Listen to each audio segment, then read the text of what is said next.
નમસ્તે સૌ વિદ્યાર્થી મિત્રો, અત્યારે સૌ આ કપરી પરિસ્થિતિમાં આપણે સૌ બધા પોતપોતાના ઘરે સુરક્ષિત હોઈશું. આપણી શાળા પણ આપણને ખૂબ યાદ આવતી હશે, પરંતુ આપણે આપણા ઘરે રહી અને આપણા અભ્યાસને ક્યાંય ચૂકવાનો નથી.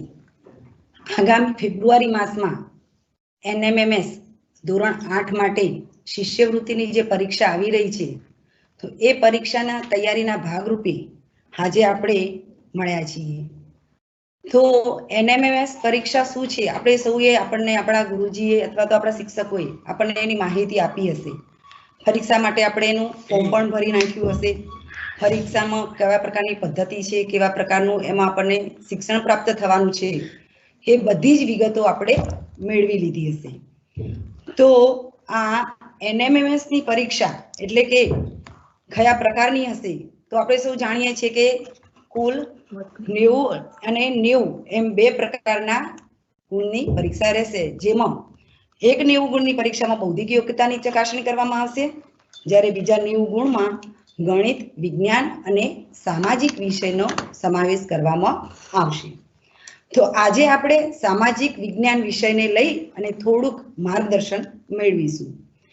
તો વિદ્યાર્થી મિત્રો, આપણે એક વાત તો નિશ્ચિત કરી લઈએ, આપણને મનમાં શંકા હશે કે આવતા વર્ષે આપણે અત્યારે હાલ જે અભ્યાસ કરી રહ્યા છીએ તે નવા પાઠ્યપુસ્તકનો છે, પરંતુ 8મા ધોરણમાં અત્યારે હાલ જૂનો અભ્યાસક્રમ ચાલે છે.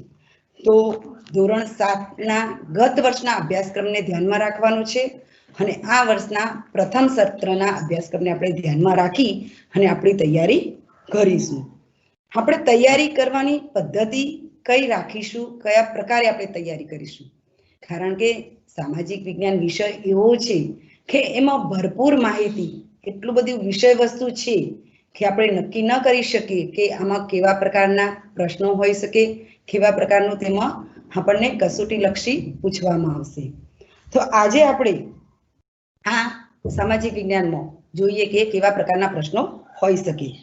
આપણે જાણીએ છીએ કે આ પરીક્ષામાં પાસ થવા માટે એટલે કે મેરિટમાં આવવા માટે 40% ગુણ જરૂરી છે, અને એમાં પણ 40% ગુણ મેળવ્યા પછી આપણે આપણા જિલ્લા કક્ષાએ જો મેરિટમાં આવશું તો આપણને આ શિષ્યવૃત્તિ મળવા પ્રાપ્ત થશે. તો આપણે આજે અત્યારથી જ કમર કસી અને એની તૈયારી કરવાની શરૂ કરી દઈએ. અત્યારે હાલ આપણી પાસે સમય પણ ભરપૂર છે, તો એ સમયનો આપણે ઉપયોગ કરી લઈએ. પ્રશ્નપત્રમાં લગભગ તમામ પ્રશ્નો હેતુલક્ષી એટલે કે વૈકલ્પિક પ્રકારના રહેશે. દરેક પ્રશ્નનો 1 ગુણ આપવામાં આવશે અને એ ગુણ આપણને ક્યાંય પણ જો આપણે ખોટો પ્રશ્ન હશે તો નકારાત્મક ગુણ એનો છે નહીં. તો આજે આપણે સામાજિક વિજ્ઞાનના ગત વર્ષના બીજા સત્રના પાઠ્યપુસ્તકને અનુલક્ષીને કેવા પ્રકારના વૈકલ્પિક પ્રશ્નો હોઈ શકે તેનું માર્ગદર્શન મેળવીશું. આ ફક્ત આપણે માર્ગદર્શન રૂપ જ પ્રશ્નો કાઢેલા છે.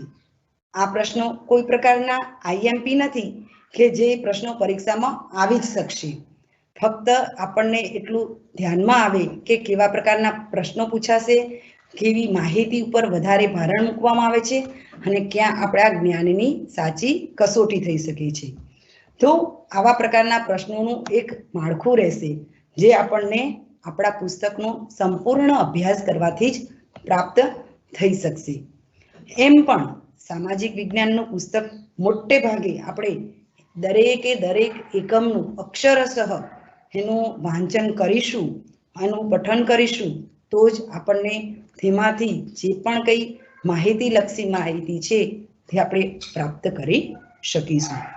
તો આપણે દરેક એકમને અંદરથી એક એક વાક્યને સમજી વિચારી અને વાંચવાનો પ્રયત્ન કરીએ.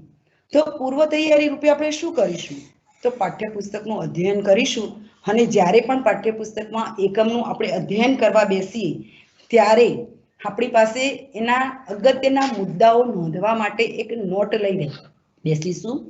જ્યાં જ્યાં પણ આપણને લાગે છે એવો જે પ્રશ્ન અથવા તો જેની માહિતી ફક્ત એક જ શબ્દમાં આવતી હોય, જેનો જવાબ ફક્ત એક જ શબ્દમાં આવતો હોય, એવા અગત્યના વાક્યો હોય એનું આપણે નોટ કરી લઈશું. અને એની એક સમગ્ર આપણે નોટ બનાવીશું.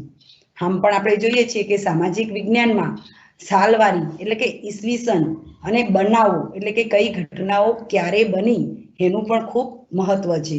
તો એના માટે પણ આપણે અલગથી એક પાઠ્યપુસ્તકના પ્રથમ એકમથી શરૂ કરી અને ક્રમશઃ એના આપણે સાલવારી નોંધતા જઈએ. એને આપણે એક સરસ મજાનું ફોર્મેટ બનાવીએ, ક્રમ, એની વિગત અને કયા વર્ષમાં બીના બની આવો એક સરસ મજાનો કોઠો તૈયાર કરીએ, જે આપણને તૈયારી કરવા માટે ખૂબ અનુકૂળ થશે. તો સામાજિક વિજ્ઞાનમાં આ બધી ઘટનાઓનું જે મહત્વ છે એ આપણે આપણા અભ્યાસક્રમ માટે પણ ઉપયોગી થશે અને આ પરીક્ષા માટે પણ આપણને ખૂબ ઉપયોગી થશે. તો પાઠ્યપુસ્તકમાં કયા એકમો પર કયો વધારે ભાર મૂકવો એનું પણ આજે આપણે થોડું થોડું માર્ગદર્શન સાથે સાથે લેતા જઈશું. તો કેટલાક આપણને ધ્યાનમાં રહે એવા પ્રકારના કેવા પ્રકારના પ્રશ્નો પૂછાઈ શકે એવા પ્રશ્નોનું આજે આપણે અહીંયા થોડુંક માળખું સમજીશું. પ્રથમ એકમ મધ્યયુગીન ગુજરાત. તો આ એકમમાં આપણે સૌ જાણીએ છીએ કે વિશેષતઃ કે મધ્યયુગમાં ગુજરાતની સ્થિતિ કેવી હતી, કેવા પ્રકારના ત્યાં આગળ સામાજિક વ્યવસ્થા, રાજકીય વ્યવસ્થા કેવા પ્રકારની હતી અને એનું ઉત્કલન અથવા તો એનું કયા પ્રકારનું એ વખતે મહત્વ હતું એ આ એકમમાં આપણને સમજાવ્યું છે. તો કેટલાક પ્રશ્નો છે. સૌપ્રથમ આપણે પ્રશ્નો જોઈએ. આ પ્રશ્નો ફક્ત આપણને કેવા પ્રકારના પ્રશ્નો પૂછાશે એ માટે જ તૈયાર કરવામાં આવેલા છે. પ્રથમ એક, પટોળું સાડી કયા શહેરની પ્રખ્યાત છે? તો 4 વિકલ્પ આપવામાં આવેલા છે. તો એમાંથી આપણે ખૂબ ધ્યાનથી વિકલ્પ પસંદ કરીશું. અહીંયા પટણા, કલકત્તા, પાટણ અને સુરત. કેટલીક વખત વિદ્યાર્થીઓ ખૂબ ઉતાવળમાં પાટણ અને પટણામાં ફરક કરવાનું ચૂકી જતા હોય. તો આપણે કેટલી ક્ષમતાથી, કેટલી ધીરજથી પ્રશ્નનો વિકલ્પ પસંદ કરવાનો છે એ પણ અહીંયા ધ્યાન રાખવાની જરૂર છે. તો આનો જવાબ આવશે પાટણ. પ્રશ્ન 2, કવિકાલ સર્વજ્ઞ હેમચંદ્રાચાર્ય કયા રાજાના સમયમાં થઈ ગયા?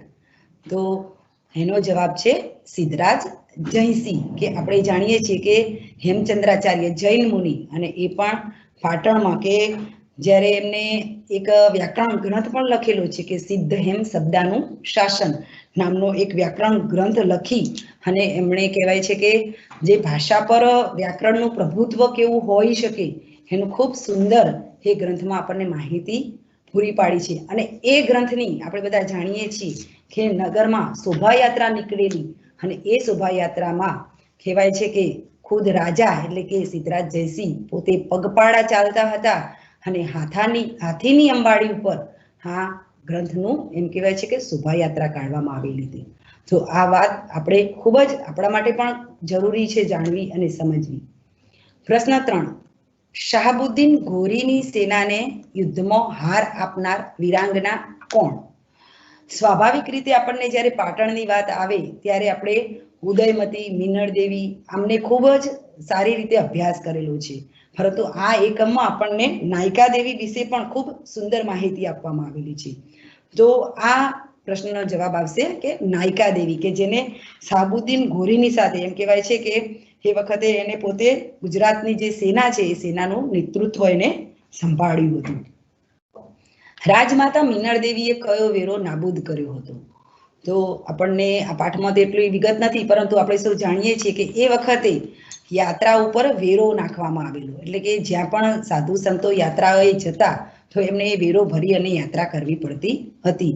તો રાજમાતા મિનળદેવીને જ્યારે આ વાતની ખબર પડી કે આપણા રાજ્યમાં એમ કહેવાય છે કે સાધુ સંતોને એક ધર્મનું કામ કરવા માટે, યાત્રા કરવા માટે જો વેરો ભરવો પડતો હોય તો એ રાજ્યની દયનીય સ્થિતિ કહેવાય.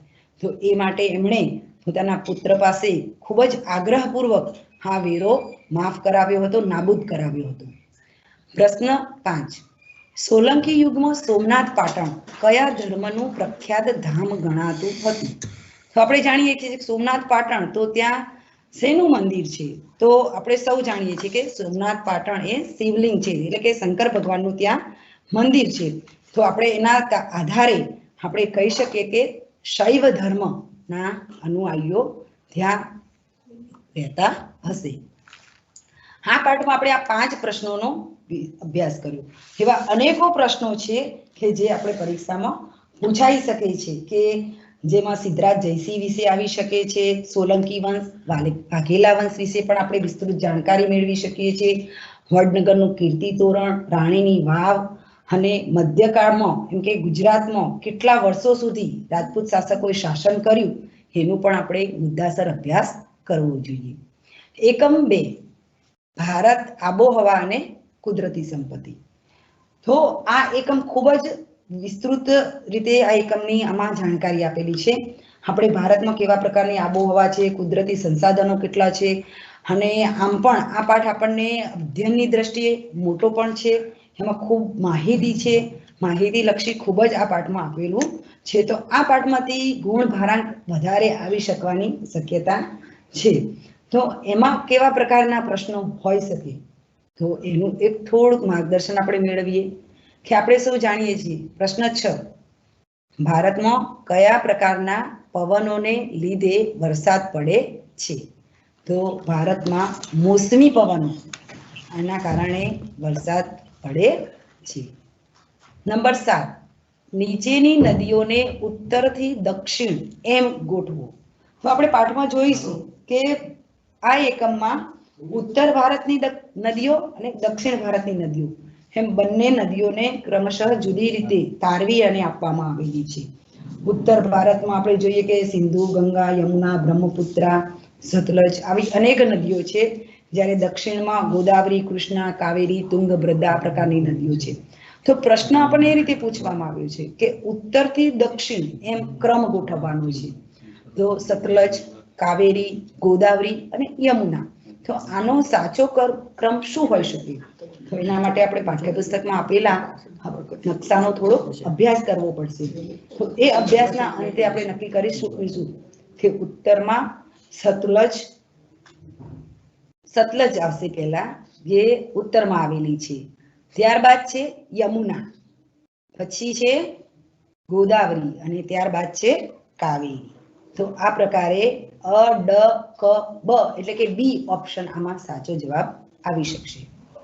પ્રશ્ન 8, ખેરના વૃક્ષમાંથી શું બનાવવામાં આવે છે? તો વૃક્ષોનો પણ આ પાઠમાં ખૂબ સુંદર પરિચય આપણને આપવામાં આવે છે. કયા વૃક્ષો, કયું વૃક્ષોમાંથી આપણને શું શું મળે છે, કયા પ્રકારના એમાંથી ખનિજો પણ મળે છે, એની શું ઉપયોગિતા છે.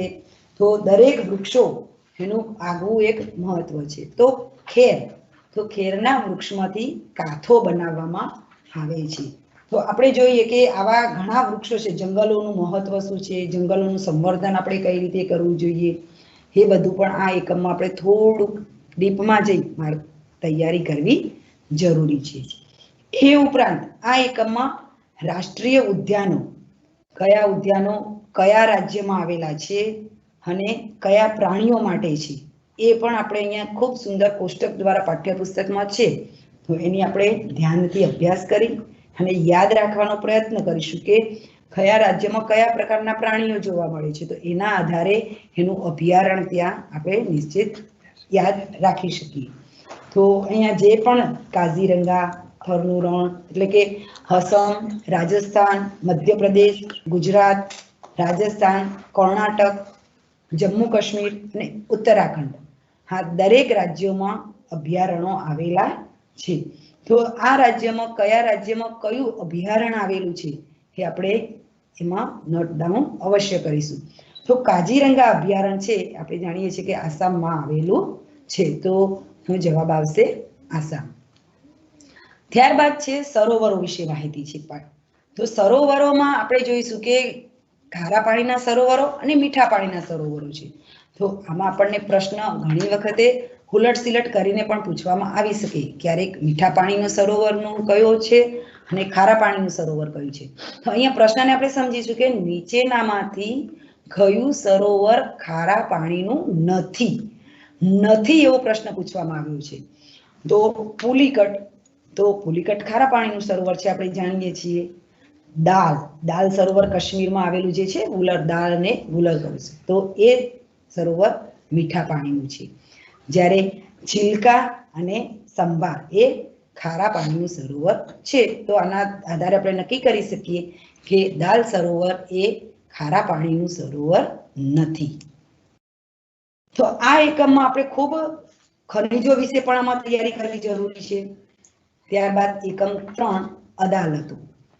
આ એકમ ખૂબ નાનો છે. આમાં વિશેષ માહિતી આપણને પરીક્ષા લક્ષી એટલે કે પરીક્ષામાં શું આવી શકે એનું ખૂબ ઓછું વિષય વસ્તુ છે. છતાં પણ કેટલાક 2-4 પ્રશ્નો એવા છે કે જે આપણે જાણવા અને આપણી બૌદ્ધિક ક્ષમતાની કસોટી કરી શકે એવા પ્રકારના હોઈ શકે. ગુનો કરનાર વ્યક્તિ બીજાનું શું છીનવે છે? તો ગુનો કરનાર વ્યક્તિ બીજાનો હક છીનવી લે છે. રાજ્યની સૌથી મોટી અદાલત કઈ? કારણ કે આપણે અદાલત વિશે જાણીએ છીએ, સુપ્રીમ કોર્ટ છે, જિલ્લા અદાલત છે, હાઈકોર્ટ છે, ટ્રાયલ કોર્ટ છે. તો રાજ્યની સૌથી મોટી અદાલત કઈ એ પ્રશ્ન આવે તો આપણે જાણીએ છીએ કે હાઈકોર્ટ એ રાજ્યની સૌથી મોટી અદાલત કહેવામાં આવે છે. અહીંયા કેટલાક એકમમાં પ્રસંગો પણ આપેલા છે અને એ પ્રસંગોના આધારે આપણને સમજાવવામાં આવ્યું છે કે કેવા પ્રકારના વિવાદને ક્યાં એનો ઉકેલ મળી શકે. તો અહીંયા એક પ્રશ્ન આપણે એવો પણ પૂછાઈ શકે કે રમેશભાઈ પર હુમલો થયો છે અને આ કેસ કેવા પ્રકારનો કહી શકાય? તો હુમલો થયો હોય, કોઈના પર શારીરિક પીડા કરવામાં આવી હોય, મારઝૂડ કરવામાં આવી હોય તો આ પ્રકારના દીવાની દાવા કહેવામાં આવતા હોય છે. ફોજદારી પ્રકારના દાવા કહેવામાં આવતા હોય છે. તો આ 14 નંબરનો પ્રશ્ન, મકાન, જમીન કે અન્ય સંપત્તિ અંગેનો વિવાદ કેવો વિવાદ કહેવાય છે?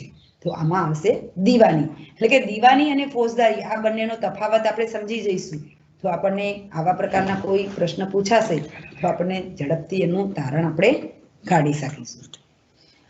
ત્યારબાદ પ્રશ્ન પૂછાઈ શકે કે આપણા ગુજરાત રાજ્યની વડી અદાલત એટલે કે ગુજરાત રાજ્યમાં કઈ અદાલત આવેલી છે? તો આપણે જાણીએ છીએ કે ગુજરાતમાં હાઈકોર્ટ આવેલી છે. એટલે કે આપણા રાજ્યની વડી અદાલત એટલે કે હાઈકોર્ટ, અને એ પણ ક્યાં આવેલી છે? અમદાવાદમાં આવેલી છે. સાલ પ્રમાણે પણ જો કદાચ આપણે યાદ રાખવું હોય તો ઈસવીસન 1960માં એની સ્થાપના થઈ હતી.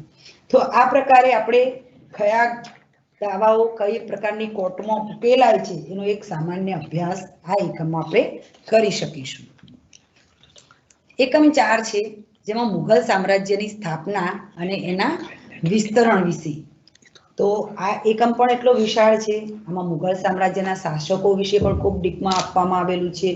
તો આનો અભ્યાસ આપણે એને નોટ ડાઉન કરી એને લખી અને એના નાના નાના પોઈન્ટોને યાદ રાખી અને કરવો પડશે. તો મુઘલ સામ્રાજ્યના શાસકોને તેમના શાસનકાળ અનુસાર ગોઠવવું એટલે કે બનાવવું. એટલે અહીંયા આપણને એમના શાસકોના નામ આપવામાં આવેલા છે: હુમાયુ, શેરશાહ, અકબર અને બાબર. તો સૌપ્રથમ કોણ, એના પછી કોણ, એના પછી કોણ, એ રીતે આપણે ગોઠવવાનું છે.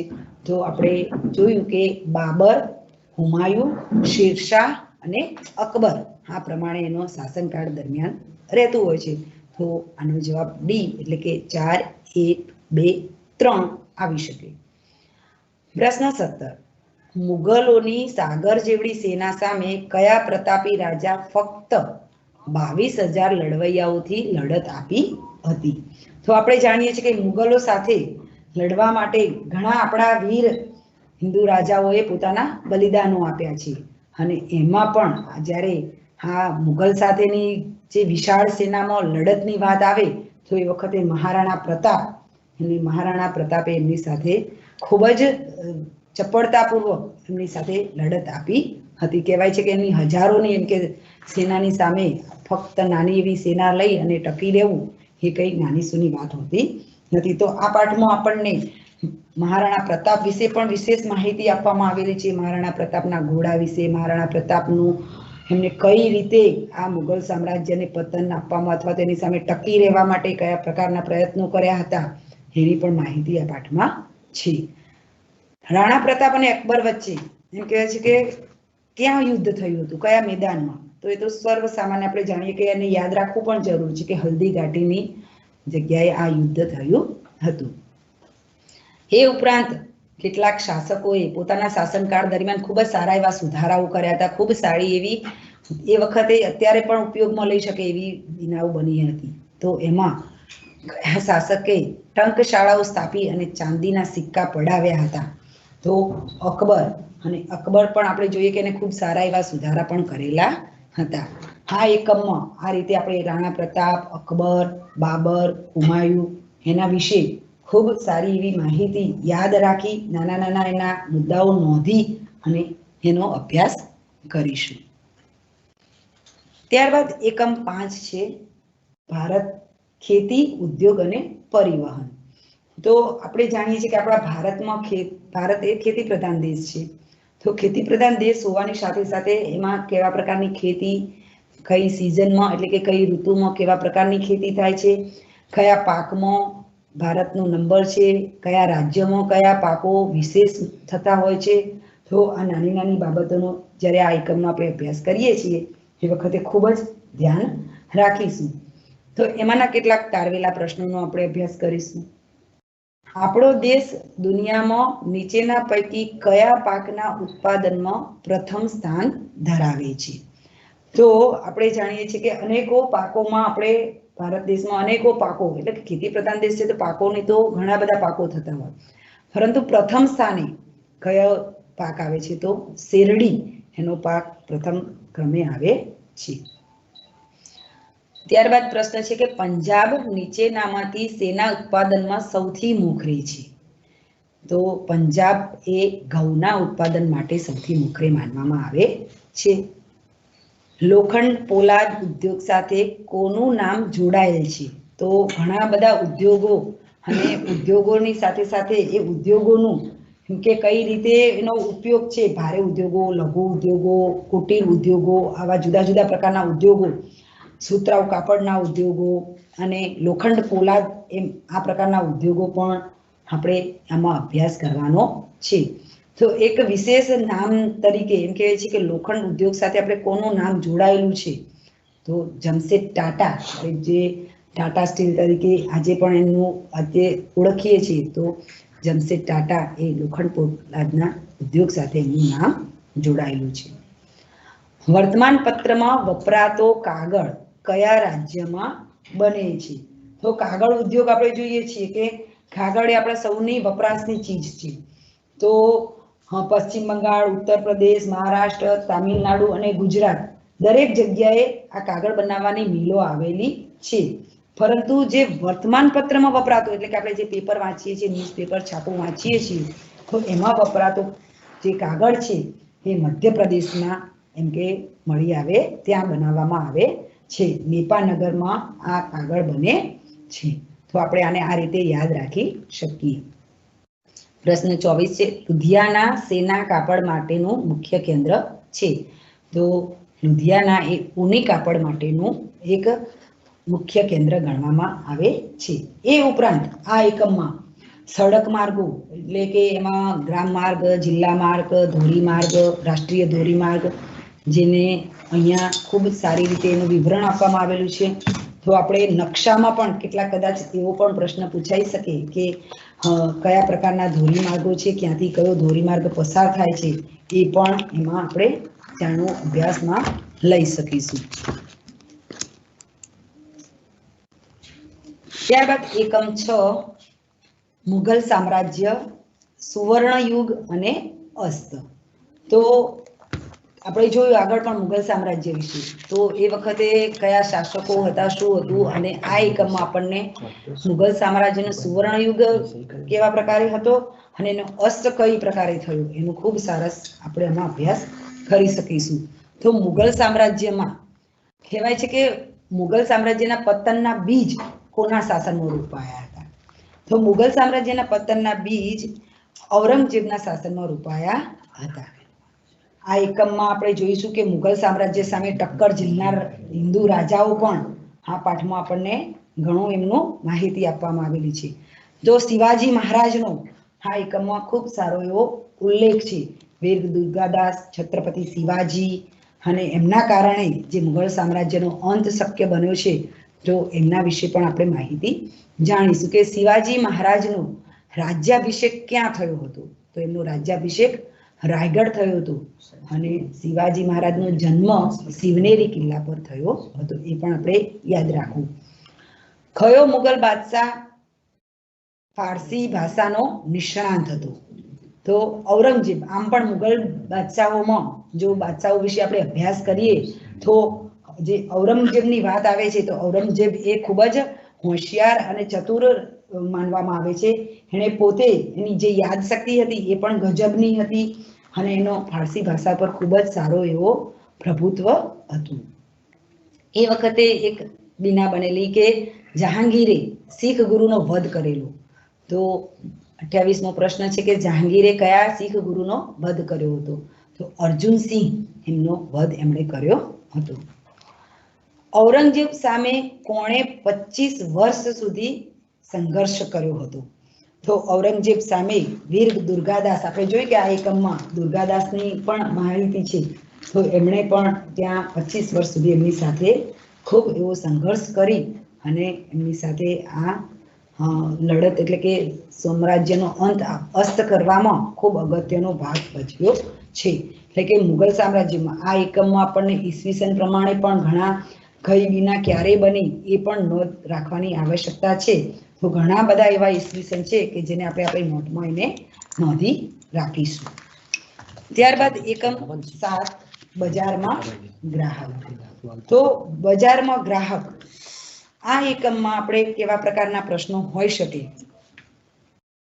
તો આ એકમમાં આપણે મુખ્યત્વે એટલું ધ્યાન રાખવાનું છે કે આપણે જાણીએ છીએ કે બજારમાં એટલે કે બજારમાં જે વસ્તુઓ આપણને પ્રાપ્ત થાય છે તો એ વસ્તુઓ પર ગ્રાહક તરીકે આપણે કઈ પ્રકારનું ધ્યાન રાખવાનું છે, ખરીદી કરતી વખતે આપણે કયા પ્રકારનું ધ્યાન રાખવાનું છે, એ બધી બાબતોનો આમાં ખૂબ જ સુંદર વિવરણ છે અને એ આપણા માટે સામાજિક જીવન માટે પણ આપણને ખૂબ જરૂર છે. આપણા પોતાના નિયમિત કાર્ય માટે પણ આ એક સમજવાની વિષય છે, વાત છે. તો આને આપણે એ રીતે યાદ રાખીશું. તો આમાં કેટલાક પેદાશો ઉપર જુદી જુદી બનાવટો એટલે કે બનાવટો ઉપર જુદા જુદા નિશાનો હોય છે, માર્કા લાગેલા હોય છે. તો એનો અભ્યાસ આપણને અહીંયા આપવામાં આવેલો છે. તો એમાં કયા પ્રકારના માર્કા હોઈ શકે? તો તમે બિસ્કિટનું પેકેટ ખરીદવા જાઓ છો તો કયા રંગનું ચિહ્ન હોય? તો સ્વાભાવિક છે કે આપણે શાકાહારી ખરીદવાનો આગ્રહ રાખીશું તો એમાં લીલા રંગનું ચિહ્ન જોઈશું. મહેશભાઈ ઘર વપરાશની ગેસની સગડી ખરીદી કરે છે તો તેના પર કયું નિશાન હોઈ શકે? તો આપણે જાણીએ છીએ કે ઘર વપરાશની ચીજો ઉપર ISIનો માર્કાવાળું આવું એક ચિહ્ન હોય છે. હોલની બનાવટ હોય તો હોલમાર્કનું હોય છે અને સોના ચાંદીની જો બનાવટો હોય તો એમાં હોલમાર્કની હોય છે અને ખેત પેદાશો હોય તો એમાં એગમાર્કની નિશાની કરવામાં આવતી હોય છે.